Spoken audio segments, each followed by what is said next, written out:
빛을 따라서. 빛을 따라서 매주 화요일 이 시간에는 서대문교회 최종태 목사님께서 말씀 전하십니다.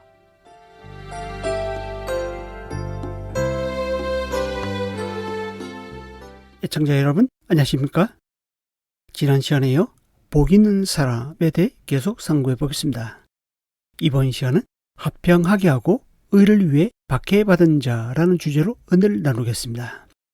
마태복음 5장 1절에서 12절입니다.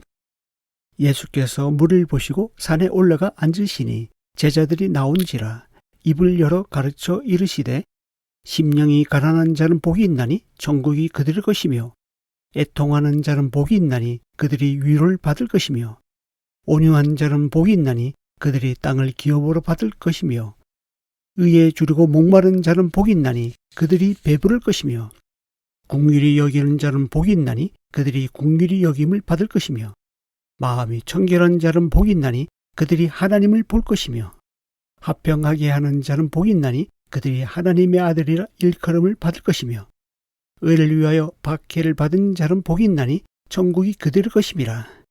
나로 말미암아 너희를 욕하고 박해하고 거짓으로 너희를 거슬러 모든 악한 말을 할 때에는 너희에게 복이 있나니 기뻐하고 즐거워하라. 하늘에서 너희 상이 큼이라. 너희 전에 있던 선지자들도 이같이 박해하였느니라. 이 말씀은 일명 예수님의 산상설교 중에서 발복강례라고 합니다. 산상설교는 마태복음 5장에서 7장까지 이어지는데 산에서 여러 가지 교훈들을 말씀하신 내용으로 이루어져 있습니다. 그 중에서 9절입니다. 화평하게 하는 자는 복이 있나니 그들이 하나님의 아들이라 일컬음을 받을 것이며 예수님은 심령이 가난한 자, 애통한 자, 온유한 자, 의에 주리고 목마른 자, 긍휼히 여기는 자, 마음이 청결한 자가 복이 있다고 선언하시면서 이어서 화평하게 하는 자가 복이 있다고 말씀하십니다. 화평하게 하는 자는 평화를 만들어내는 사람들입니다. 곧 피스메이커입니다. 예수님은 화평하게 하는 분이십니다. 예수님은 하나님과 원수인 우리를 하나님과 화목하게 하기 위해 십자가에서 희생하셨습니다. 그리고 자신을 따르는 성도들에게도 화목하게 하는 직분을 맡기셨습니다. 화목하게 하는 직분을 수행하는 원리 첫 번째가 먼저입니다. 우리가 하나님을 먼저 사랑한 것이 아닙니다. 하나님이 우리를 먼저 사랑하셨습니다. 우리가 예수님에게 먼저 다가가서 믿은 것이 아닙니다. 예수님이 먼저 우리에게 다가오셨고 믿어지게 하셨습니다. 우리가 먼저 마땅히 기도할 바를 알고 기도한 것이 아닙니다. 성령님은 먼저 말할 수 없는 탄식으로 우리를 위하여 친히 간구하십니다. 이처럼 먼저 이웃에게 다가가서 사랑을 나누고 화평을 청하는 자가 복 있는 사람입니다. 그런데 가는 곳마다 문제를 일으키고 분쟁과 다툼을 일으키는 트러블 메이커가 있습니다. 참으로 불행한 사람입니다. 다툼과 분쟁하기는 쉽습니다. 내 성질대로 내버려 두면 되니까요. 그러나 화평하게 하려면 예수님처럼 십자가의 고통과 희생이 따릅니다. 인내와 수고가 따릅니다. 반면 자기를 조금도 희생하려 하지 않으면 항상 싸움이 나고 상처만 남습니다. 천국 백성은 어떠한 희생을 치르더라도 화목하게 하는 일을 감당해낼 줄 알아야 합니다. 하나님으로부터 오는 평화를 다른 사람에게 전하는 것이 화평하게 하는 자의 사명입니다. 이 일을 감당하는 자가 하나님의 아들이라 일컬음을 받는다고 성경은 말씀합니다. 10절입니다. 의를 위하여 박해를 받은 자가 복이 있나니 천국이 그들의 것임이라. 예수님은 마지막으로 의를 위하여 박해를 받은 자가 복이 있다고 말씀하십니다. 그 뒤에 이어서 나오는 11, 12절은 10절의 행복선언에 첨가된 구절입니다.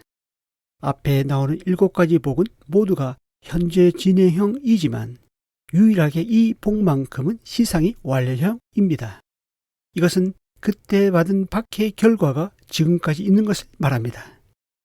의를 위하여 박해를 받은 자는 정상적이고 올바른 삶을 사는 그리스도인의 모습이라 할 수 있습니다.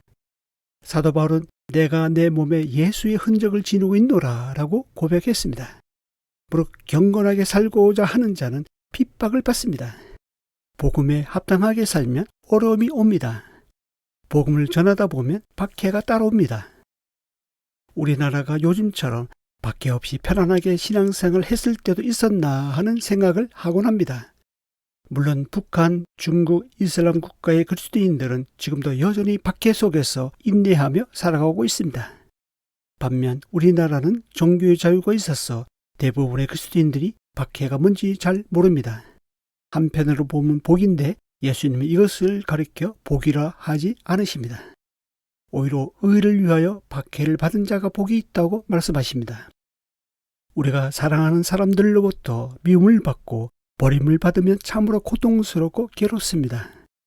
세상에서 가장 불행한 사람처럼 여겨져서 슬픕니다. 오늘 본문이 기록된 당시에도 예수님을 주와 그리스도로 고백하면 사회로부터 매장을 당했습니다. 가족으로부터 버림받았습니다. 유대인들로부터는 출교당했습니다. 로마인들로부터는 공직이나 직장에서 쫓겨남을 당했습니다. 예수님은 이런 것을 미리 하시고 제자들에게 믿음을 북돋아 주셨습니다. 요한복음 16장 33절입니다. 세상에서는 너희가 환난을 당하나 담대하라. 내가 세상을 이기었노라. 예수님도 동일하게 아니 그 이상으로 환난과 박해, 벌어짐의 고통을 당하셨지만 결국 부활하심으로 하나님의 영광 가운데 계십니다. 대부분의 선지자들도 하나같이 의를 위하여 핍박을 받았습니다. 모세는 잠시 죄악의 낙을 누리는 것보다 하나님의 백성과 함께 고난받기를 더 좋아했다고 히브리서 기자는 11장에서 전하고 있습니다. 우리에게도 언제 어떤 모습으로 박해가 올지 모릅니다. 중요한 것은 의를 위하여 박해를 받은 자가 복이 있다는 것입니다. 그런 자에게 기뻐하고 즐거워하라고 하십니다. 왜냐하면 하늘에서 상이 크기 때문입니다. 비록 이 땅에서는 박해와 어려움과 불이익을 받을지라도 예수님과 함께 고난받는 것으로 기뻐하고 즐거워하는 자가 복 있는 사람입니다. 그러므로 박해를 받을 때 슬퍼하거나 좌절할 것만이 아닙니다. 일시적인 안정을 추구하기 위해 타협해서도 안 될 것입니다. 하늘의 상급을 바라보며 기뻐하며 박해를 감당해 나가는 것이 복입니다. 이 방송을 듣고 계신 애청자 여러분, 배우자에게 서운한 일이 있으면 먼저 다가가서 화해를 청하십시오. 성도나 이웃을 미워할 일이 있으면 먼저 다가가서 인사하고 사랑으로 맞이하십시오. 합평하게 하는 자에게 하나님의 아들이라는 일컬음을 받는 복이 임합니다. 의를 위하여 박해 가운데 있다면 오히려 기뻐하고 즐거워하십시오. 하늘에서 상이 큽니다. 한 주간도 의를 위하여 박해를 받을지언정 합평하게 함으로 복이 임하는 저와 여러분이 될 수 있기를 바랍니다. 다음 시간에 이어서 말씀드리겠습니다. 감사합니다. 빛을 따라서 지금까지 서대문교회 최종태 목사님께서 말씀 전하셨습니다. 오늘 말씀 들으시고 신앙생활에 도움받기 원하시는 분들 지역번호 02-3141-5853 3141국에 5853번 서대문교회로 전화하시기 바랍니다.